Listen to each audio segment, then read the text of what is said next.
Nous l'avons testé sur des petits trajets. À Alger, le véhicule nous a laissé sur notre soif. C'est alors que nous avons pris la décision de tester cette BS2 sur un long trajet, environ 2000 km qui sépare Alger de Tunis en aller-retour.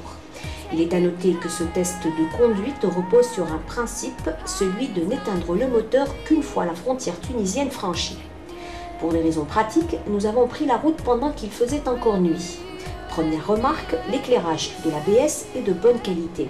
Une bonne partie de l'autoroute vers Buira et Borj Bouarerij n'est pas éclairée. Rouler avec les feux de croisement est assez confortable, mais quand on allume les phares, on a l'impression qu'il fait jour. Le comportement routier de la voiture nous a vraiment laissé une bonne impression. La nouvelle autoroute de l'Est, pas très fréquentée en cet horaire de la journée, nous a permis de provoquer le moteur du véhicule. Les 110 chevaux cachés sous le capot propulsent la voiture de fort belle manière.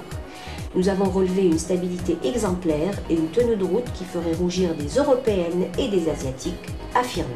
Mais ce n'est pas sur l'autoroute qu'il a été possible de constater l'étonnante tenue de route de la voiture.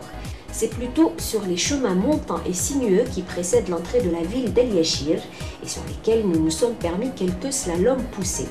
La prise de roulis est maîtrisée, la voiture vire à plat, la direction s'est également révélée souple et précise, bref, la conduite est agréable. Nous avons également relevé une bonne insonorisation de l'habitacle. L'ambiance y est sereine, aidée en cela par des matériaux d'assemblage de bonne qualité et le confort de l'espace habitable.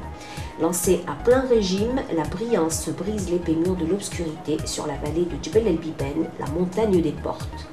Des odeurs de grillade sur la braise captent nos narines et titillent nos papilles. Une halte à El Yachir s'impose.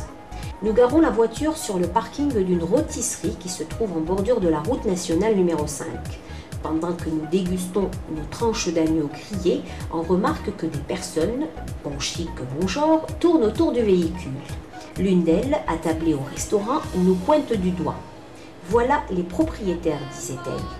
Après les salam alek d'usage, ces personnes nous ont affirmé avoir été attirées par le design du véhicule au moment où ce dernier les a dépassés au niveau d'El Mansoura. Elles ont expliqué avoir essayé de suivre la voiture, mais cette dernière dévorait le bitume d'une manière telle qu'il n'a pas été possible de la pister longtemps. On leur explique qu'il s'agit d'une nouvelle marque introduite en Algérie par la Saïda, groupe GBH, et qui est également représentante de Citroën et Mahindra. Après avoir demandé le prix du véhicule ainsi que les coordonnées du concessionnaire, on nous demande sur un air dubitatif pourquoi laisse-t-on le véhicule tourner au ralenti pendant qu'on est attablé sur la terrasse du resto. On leur explique alors que nous sommes des journalistes automobiles et que nous faisons un test de conduite Alger-Tunis avec pour principe de ne couper le moteur qu'une fois arrivé sur le territoire tunisien. Cap sur la coquette Annaba. L'axe Borj Bouarerij-Constantine en passant par Sétif est plutôt facile. C'est une route à sens unique et en double voie. Nous atteignons Constantine en 3 heures de temps environ. La capitale de l'Est se réveille. Nous la dépassons d'une traite en direction d'El Khroub. Ce tronçon est à notre avis le plus délicat de la route vers Tunis. Appelée El Kentour par les initiés, cette route faite de descentes abruptes et de montées escarpées est dangereuse à plus d'un titre. Très fréquentée par les camions poids lourds, il faut être très vigilant lors des dépassements. Un véhicule qui n'a pas une bonne reprise du moteur et un bon freinage aura du mal à survivre à cette étape. Cela n'a pas été le cas du véhicule que nous avons testé. Si le moteur et la stabilité n'avaient plus rien à nous prouver, nous avons néanmoins apprécié le mordant des 4 freins à disque. Le branchement de Skikda et Gelma est dans le rétroviseur. Barrahal nous souhaite la bienvenue. Près de 600 km ont été parcourus avec la climatisation allumée. L'aiguille de l'essence n'est qu'à la moitié, sachant que le plein d'essence, estimé à 900 dinars, a été fait à Alger. En d'autres termes, avec un seul plein, cette brillance PS2 est capable de vous faire passer la frontière du pays frère et continuer à rouler en Tunisie pendant encore un jour. C'est à peine croyable. Avec d'autres voitures, pas moins de 2 pleins d'essence auraient été nécessaires pour effectuer le même trajet. Nous sommes à Omtboud. Plus que quelques bornes nous séparent de la frontière. Nous faisons un plein d'essence car le carburant coûte très cher en Tunisie. 20 dinars tunisiens, l'équivalent de 1600 dinars algériens, représente une quantité équivalente à 200 dinars d'essence sans plomb en Algérie. Nous sommes éblouis par la beauté du paysage. La route est belle et réserve parfois de drôles de surprises. Les formalités douanières ont été très souples. Le personnel de la police des frontières algériennes, la PAF, ainsi que les agents de douane sont très sympathiques. Nous échangeons quelques points de vue sur des matchs de football. Un agent de la police tunisienne arrive, il nous serre la main avec un large sourire. C'est le chef du poste frontalier tunisien.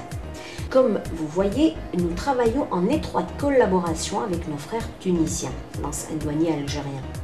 Nous passons la frontière tunisienne avec autant de facilité et d'hospitalité. Et ce n'est qu'une fois entré en Tunisie que nous avons coupé le moteur. La brillante a amplement mérité ses moments de relax. À aucun moment, la voiture n'a montré un signe d'essoufflement, d'autant qu'un vent chaud a soufflé tout au long du trajet.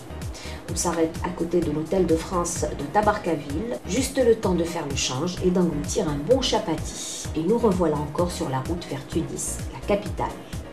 La route vers Baja est devenue plus agréable depuis qu'elle a été goudronnée.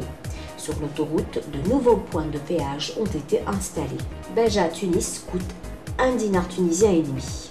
Très peu fréquentée et bien droite, il est difficile de résister à l'envie de faire un peu de vitesse. Une fois n'est pas coutume, nous avons fait monter le régime à 190 km/h. Pas la moindre vibration n'a été ressentie. Cette voiture est vraiment bonne. La brise fraîche de la tombée du jour nous a permis de profiter du plaisir de rouler avec le toit ouvert. Nous avons également profité de la beauté de Tunis, Hammamet et de Nabeul pour prendre quelques photos et vidéos de la voiture avant de revenir au pays. Le look de la BS2 ne manque pas d'attirer le regard des Tunisiens mais aussi des touristes que nous croisons. Sur le chemin du retour et au niveau de Port Warelij, nous sommes surpris par une très forte tempête. Les grêlons étaient tellement gros et tombaient avec une telle violence que tous les automobilistes se sont arrêtés sur le bas-côté. Le toit ouvrant ainsi que les pare-brises de la Brillance ont très bien résisté à l'intempérie. Un autre bon point à mettre à l'actif de la voiture. Pour le chemin du retour, nous avons fait un plein d'essence à Omteboul. Arrivé à Alger, il nous restait un quart de plein dans le réservoir.